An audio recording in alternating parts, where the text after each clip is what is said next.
बिस्मिल्लाहिर्रहमानिर्रहीम, अस्सलाम वालेकुम। This is doctor Gufran Babar और आप मेरा यूट्यूब चैनल देख रहे हैं।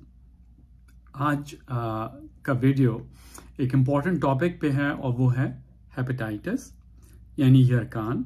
और हेपेटाइटिस के सेवरल कॉजेज़ हैं। जो कॉज मैं आज कवर करूँगा वो वायरल हेपेटाइटिस है, यानी वो हेपेटाइटिस जो कि एक वायरस के ज़रिए होता है। हेपेटाइटिस ए का जो वायरस है उसकी मुख्तलिफ टाइप्स हैं। उसके अंदर hepatitis A, B, C, D और ई है। और ये इन्फेक्शन कॉज करते हैं लिवर में, और लिवर हमारा वो ऑर्गन है जो कि राइट साइड अपर एब्डोमेन में होता है और जो कि डैमेज करता है लिवर के सेल्स को। लिवर के सेल्स को हेपेरोसाइट्स कहते हैं, जो कि स्क्वायर शेप्ड होते हैं और जो एक साथ जुड़े होते हैं, और उसके अंदर ब्लड वेसल्स भी होती हैं, इम्यून सेल्स, कुप्फर सेल्स होते हैं, ब्लड वेसल्स होती हैं, और ये वायरस जो है वो अटैक करता है लिवर के सेल्स के ऊपर और साथ ही साथ इम्यून सिस्टम को भी इन्वॉल्व करता है।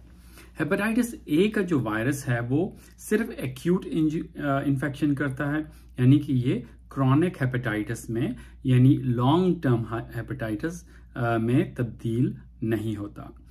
और ये positive sense single stranded RNA virus है, और जो इसकी ट्रांसमिशन है वो फीको ओरल है, यानी अगर ये कॉन्टेमिनेटेड पानी जो है, जो साफ पानी मुयसर ना हो, जो कि सूरज से मिला हो, यानी कि गंदा नाले के पानी से मिला हुआ हो, तो वो पानी जो कि अनक्लीन वाटर है वो अगर पिएंगे तो उससे ये वायरस जिस्म में दाखिल हो जाता है। और इस वायरस के खिलाफ वैक्सीन जो है वो अवेलेबल है। सो जो लोग अफोर्ड कर सकते हैं वो हेपेटाइटिस ए के खिलाफ वैक्सीनेशन करवा लें। सेकंड जो बड़ा वायरस है वो है हेपेटाइटिस बी वायरस, जो कि बहुत ज़्यादा कॉमन है पाकिस्तान के अंदर और रेस्ट ऑफ द वर्ल्ड के अंदर भी, और जो कि बहुत फेमस भी है। तो हेपेटाइटिस बी का जो इन्फेक्शन है वो कॉज होता है जब ये कोई भी इस वायरस से सफ़र करता है। और ये वायरस जो है हेपेटाइटिस बी का जो वायरस है वो एक्यूट यानी फौरी तौर पे जो यरकान होता है वो, और फिर क्रॉनिक हेपेटाइटिस भी कॉज कर सकता है।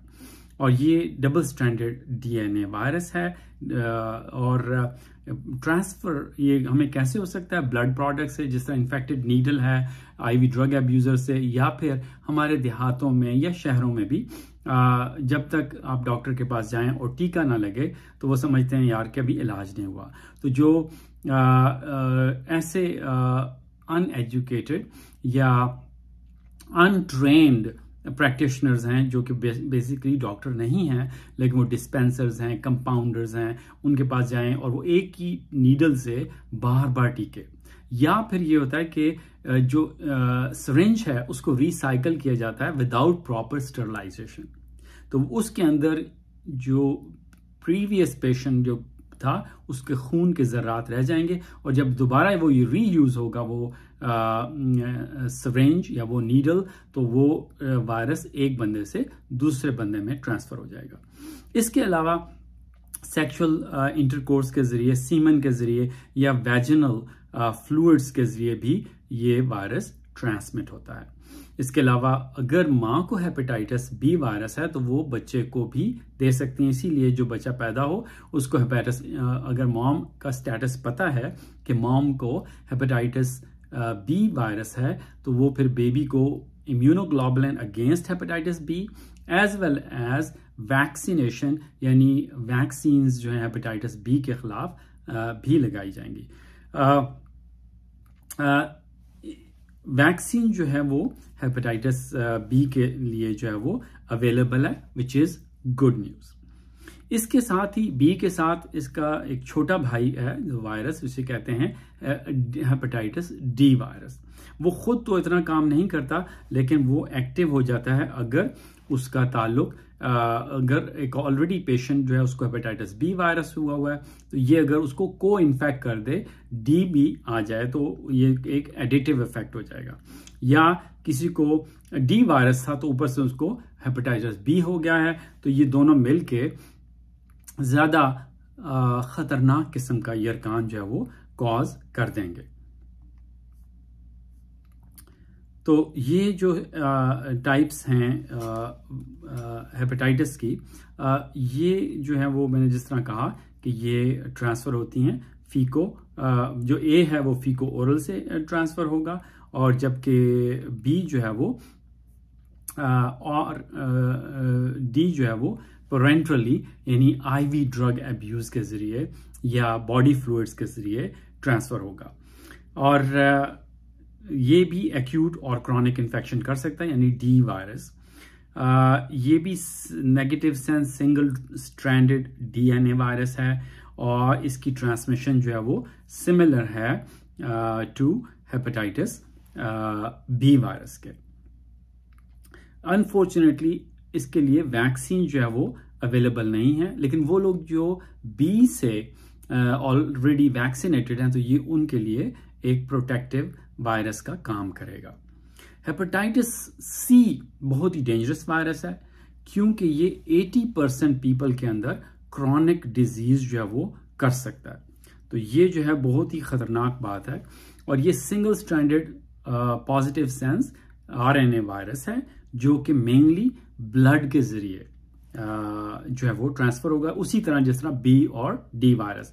आईवी ड्रग एब्यूजर जो है उनको हो सकता है। अनफॉर्चुनेटली वैक्सीन इसके खिलाफ अवेलेबल नहीं है, गो कि काफ़ी सारी साइंस जो है वो कोशिश कर रही है कि हेपेटाइटिस सी के खिलाफ भी वैक्सीन बना ली जाए। हेपेटाइटिस ई जो है वो उसका मैकेनिज्म एक ही तरह सिमिलर है, ये भी एक्यूट इन्फेक्शन कॉज करता है, जो कि सेल्फ लिमिटेड होता है और ज़्यादा सिवियर, लेकिन उससे ज़्यादा सिवियर है। जो हेपेटाइटिस ए से ई ज़्यादा सिवियर है, और जो लोग इम्यूनो कॉम्प्रोमाइज्ड हैं, जिनकी कुव्वत मुदाफ़ियत कम है, उनके अंदर ये क्रॉनिक डिजीज कर सकता है, और जो प्रेग्नेंट विमेन हैं उनके अंदर भी सीरियस डिजीज कर सकता है। और ट्रांसमिशन इसकी भी फीको ओरल रूट से है, यानी गंदे पानी से होती है। इसके अलावा बाज़ जगहों पे अंडर कुक्ड जो है वो अगर पोर्क है, शेलफिश है, उसके ज़रिए भी हो सकती है। ये भी positive sense single stranded RNA virus है, और वैक्सीन जो है इसकी अवेलेबल है चाइना के अंदर। जो क्लिनिकल फीचर्स हैं हेपेटाइटिस में, एक होती है एक्यूट फेज, और फिर उसमें बहुत सारे लोग को कोई सिम्टम नहीं होता। बाज़ लोगों को एक प्रोड्रोमल या शुरू की फेज जिसमें थकावट, नौजिया, मतली, जॉइंट पेन्स, बुखार हो सकता है, नॉन स्पेसिफिक सिम्टम्स, या फिर बाद में स्पेसिफिक सिम्टम्स होंगे, जिस तरह डार्क यूरिन हो सकता है, लाइट कलर्ड स्टूल्स होते हैं। और डार्क यूरिन इसलिए होता है कि जो बिलिरुबिन है वो एक्सक्रीट होगा यूरिन के अंदर, तो उसको डार्क कर देगा, और थोड़ी सी कोलिस्टेसिस होगी कि बाइल सॉल्ट्स जो है वो स्टूल्स में नहीं जाएंगे। इसकी वजह से लाइट कलर्ड स्टूल्स या क्ले कलर्ड स्टूल्स, जिसमें ऑब्स्ट्रक्टिव जॉन्डिस के फीचर्स होते हैं, वो हो सकता है।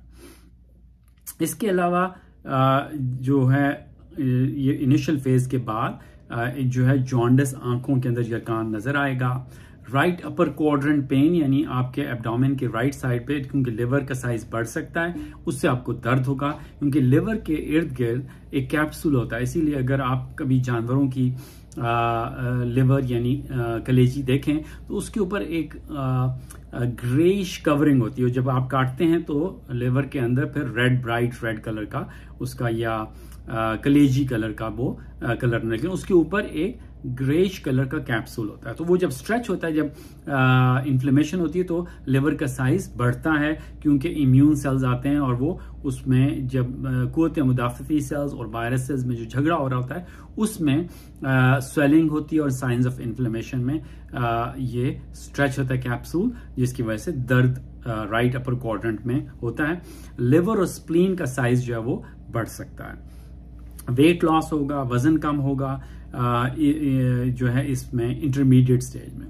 रिकवरी में आहिस्ता आहिस्ता आहिस्ता वो पेशेंट के सिम्टम्स रिजॉल्व कर देंगे और जो टेस्ट एलिवेटेड होंगे वो लिवर फंक्शन टेस्ट एलिवेटेड होंगे। यूजुअली जो रिकवरी फेज है हेपेटाइटिस ए जो है वो तकरीबन 2 महीनों में ख़त्म हो जाता है, बी जो है वो 4 महीने में हो जाता है। एक और ख़ास किस्म का हेपेटाइटिस हो सकता है लोगों को जो कि लाइफ थ्रेटनिंग है, जो कि फल्मिनेंट हेपेटाइटिस कहलाता है। फल्मिनेंट का मतलब ये है कि सिवियर हेपेटाइटिस, उसमें जान भी जा सकती है, लिवर फेलियर, हेपेटिक एन्सेफेलोपैथी हो सकती है। और इसमें ये होता है कि बहुत सारे लिवर के सेल्स जो हैं इकट्ठे जो हैं उनको डिस्ट्रॉय कर दिया जाए और ये जो है वो जिसकी वजह से ये प्रॉब्लम क्रिएट हो सकते हैं। ये ज़्यादातर उमूमन को इन्फेक्शंस डी के साथ हो या पेशेंट जो है प्रेग्नेंट हो तो ये उनके अंदर ये सिवियर फल्मिनेंट हेपेटाइटिस हो सकता है।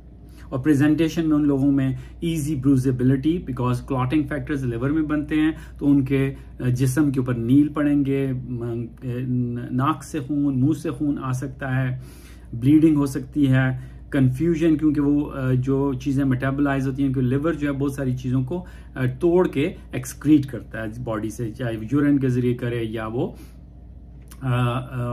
स्टूल्स के जरिए करें, तो वो कंपाउंड्स फिर एक्यूमुलेट होने लग जाते हैं जिनमें अमोनिया है, कंफ्यूजन होगा, उनको डिसओरिएंटेड होंगे और इसे कहते हैं हेपेटिक एन्सेफेलोपैथी। और हेपेटिक एन्सेफेलोपैथी पे मैं कभी एक सेपरेट जो है वो लेक्चर करूंगा। जो क्रॉनिक फेज है वो शुरू हो जाती है अगर तो एक्यूट हेपेटाइटिस 6 मंथ्स में रिजॉल्व ना हो तो फिर वो क्रॉनिसिटी की से फेज में चला जाता है जिसे हम क्रॉनिक हेपेटाइटिस करते हैं, जिसमें उनको continuously fever, headache, fatigue, tiredness, वजन का कम होना उन लोगों में होता है और साथ ही आंखों में उनके जो वाइटनेस ऑफ आई है इसको येलो हो जाती है और जिसको स्क्लेरा कहते हैं, जो जॉन्डिस है। कुछ जो है हार्मोनल इम्बैलेंस होने की वजह से खवातीन के जो है वो मेल हार्मोन्स के इफेक्ट बढ़ जाएंगे, हर्सुटिज्म यानी मेल की तरह उनके चेहरे पे बाल आ जाएंगे, एमेनोरिया हो जाएगा, उनके इरेगुलर मेंस्ट्रुअल साइकिल्स हो जाएंगे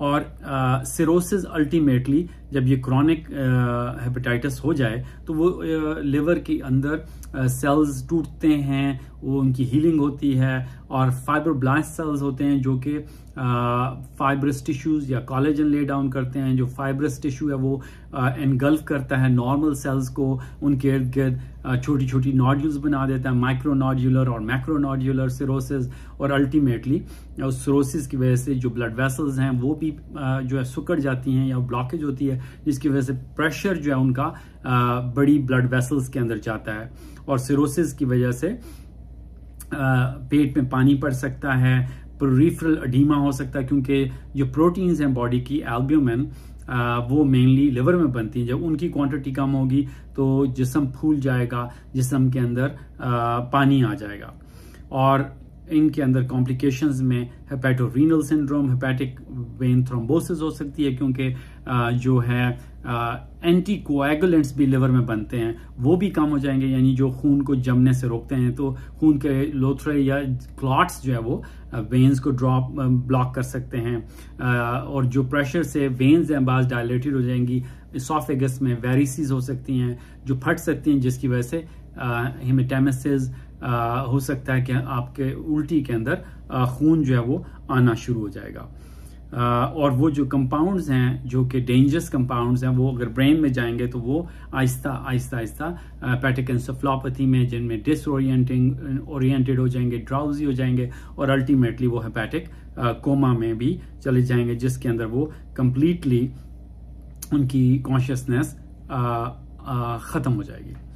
तो ये जो हेपेटाइटिस का वायरस है ये कैसे बॉडी के ऊपर अटैक करता है? ये इन्फ्लेमेशन करता है, इम्यून सेल्स को वहाँ पे करता है, बुलाता है, क्योंकि ये फॉरेन एजेंट है। जो इम्यून ये लिवर सेल्स डैमेज होते हैं तो ये सिग्नल भेजते हैं इम्यून सेल्स को, जो कि रिक्रूट होकर वहाँ पे आ जाते हैं, जिससे इम्यून सेल्स की वजह से वहाँ पे इंजरी क्योंकि वो फाइट शुरू हो जाती है वायरस में और इन प्रोडक्ट्स में वायरसेस के अंदर, जिसकी वजह से जो लिवर सेल्स हैं वो डिस्ट्रॉय होना शुरू हो जाएंगे।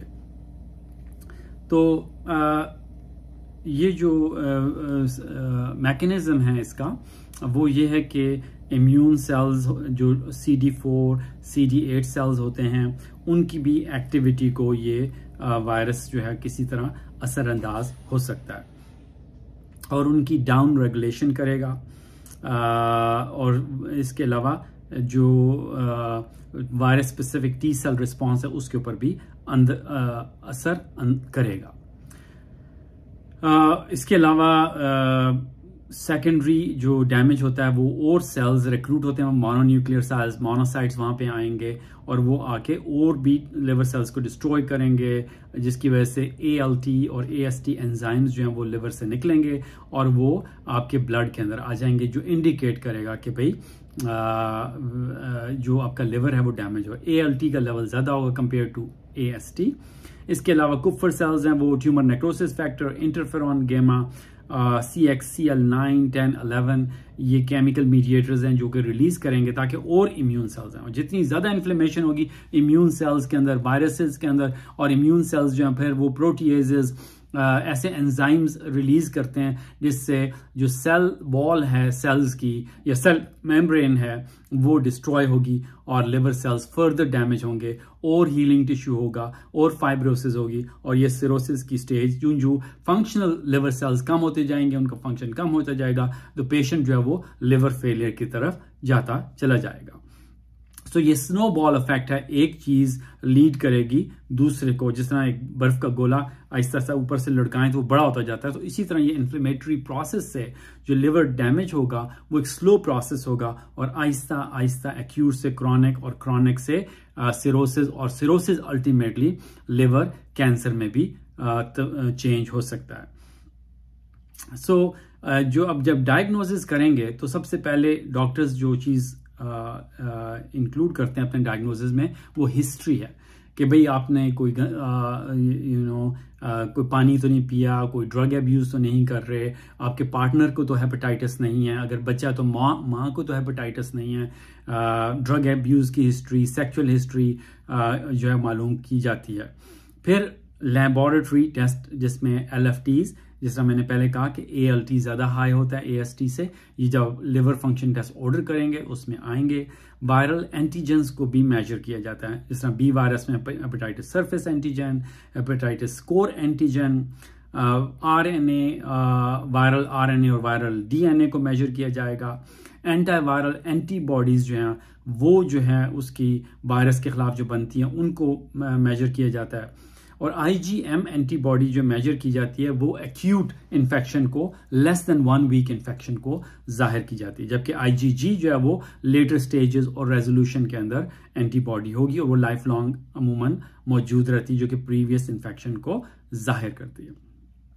इसके अलावा सीरम प्रोटीन्स में मेजर की जाएंगी, PT, INR के भी देखा जाए कि उसका ब्लड बहुत ज़्यादा डाइल्यूट तो नहीं है, urine test, brain test, brain activities को टेस्ट, उसकी कॉन्शियस लेवल्स को असेस किया जाएगा ऑन एग्जाम, और उनकी यूरिनरी आउटपुट एसाइटीज को मेजर किया जा सकता है, वेस्ट सरकमफ्रेंस से पेरिफेरल एडीमा को ट्रीट किया जा सकता है, एल्ब्यूमिन इन्फ्यूजन की जरूरत पड़ सकती है। और ये एसाइटीज अगर हाइपो एल्ब्यूमिनीमिया हो, एल्ब्यूमिन कम हो जाए तो ना सिर्फ आपके एब्डोमेन में पानी आ सकता है, लंग्स के इर्द गिर्द, दिल के इर्द गिर्द भी पानी आ सकता है, जो कि लाइफ थ्रेटनिंग होगा। सो जो माइल्ड डिजीज है उसमें सपोर्ट के तौर पे IV हाइड्रेशन और न्यूट्रिशन पे तवज्जो दी जाएगी। और जब अगर एक्यूट वायरस चला गया तो ये तो बहुत अच्छी बात है, लेकिन अगर वो बहुत ज़्यादा एक्यूट वायरस से वेयर या फल्मिनेंट की तरफ जा रहा है तो एंटीवायरल टेनोफविर मेडिकेशन मौजूद है। एंटीकवीर ये एक और मेडिसिन जो है वो अवेलेबल है जो कि यूटिलाइज हो सकती है। अगर क्रॉनिक हेपेटाइटिस में चला गया तो वायरल की जो रेप्लिकेशन है उसको कंट्रोल के और डिजीज को कंट्रोल करने के लिए मुख्तलिफ किस्म की चीज़ें हैं जो यूज़ हो सकती हैं।